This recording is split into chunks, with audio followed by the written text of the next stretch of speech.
Joe diGenova, I may ask you questions that that I'm too stupid to understand that you may not want to answer right now. Well, we'll see. So you'll tell me. We know each other. There are no stupid questions. There are only stupid answers. or members of the bar who may stupidly answer them at inappropriate times. No, so we know each other. I know you'll tell me. But can you offer? Are you at liberty, and are you inclined to offer an opinion as to this notion of the stand-down order? We have a lot of people saying that it isn't the president who necessarily gave that, because the security contingent at the compound was a State Department security contingent. Therefore, that had to come from the Secretary of State's office. But Mrs. Clinton could have, and my opinion here, my editorial, could have very weaselly have delegated war zone responsibilities so that she wouldn't be home for that call. There were different groups of men with weapons, some under her control and some under the control of the Department of Defense. It was the Department of Defense which issued the stand-down order on people going certain places. It gets very complicated, and getting into the weeds doesn't do any good. The bottom line is this: no military assets were sent when it mattered. And the bottom line about the stand-down order, which did come from the Department of Defense, was the explanation by Leon Panetta, who until this event had an otherwise stellar career, and I like him, and I've known him, and I don't have any reason to doubt his veracity. But the truth is, when they decided not to send any help to Benghazi, it is a fact that they did not know how long that attack was going to last, or how many attacks there would be, or how many people they would be killed. That's right. That is why the conclusion in the Accountability Review Board report, which, as you know, was the internal Department of State review done by Ambassador Pickering and Admiral Mullen, that's why it is so bizarre when you read that report. There is a statement at the end of the report which is beyond, it's boggling. It says, everyone was safely evacuated from Benghazi. It seems to me that I remember 4 people being killed.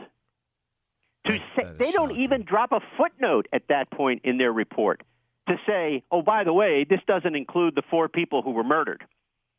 This Accountability Review Board is a joke. I know Ambassador Pickering has been picking the appropriate places like MSNBC to go and tell his little story to Andrea Mitchell, another lackey in the media. Absolutely. Who likes to kiss the fannies of people in the Department of State because she wants to be the White House press spokesman for Hillary Clinton. She doesn't want the dinner party invitations to stop, She Joe. can taste it. Yeah. She can taste it. Yeah. The bottom line is this. Ambassador Pickering and Admiral Mullen did not do a good job. And for them to say that this was an exhaustive report when no one, I underscore, no one has seen the classified version, and they did not interview the Secretary of State, the key person with authority and responsibility, they did not interview her. They didn't interview my client, Mark Thompson, who was running the Counterterrorism Operations Center that night and wanted to deploy the Foreign Emergency Support Team and was denied without ever being consulted. They didn't interview him. He asked twice to be interviewed, and they did not interview him. Let me just tell you something. I hope Admiral Pickering, that they refused to attend yesterday's hearing. Pickering and Mullen declined. They're going to be subpoenaed. Pickering is a prick. He is known in the Department of State as Mr. Fix-It.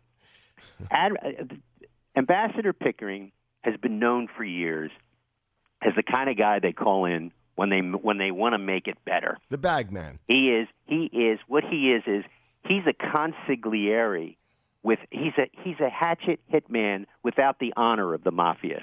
The guy is unbelievably gross. He is. Let me tell you a story about him. You remember the Jonathan Pollard spy case? Of course. Sure.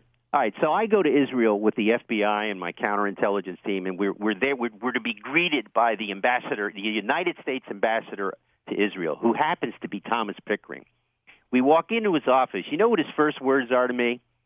The Israelis don't want you here, and neither do I.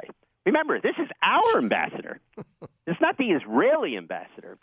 So I I could care less about Pickering as a person.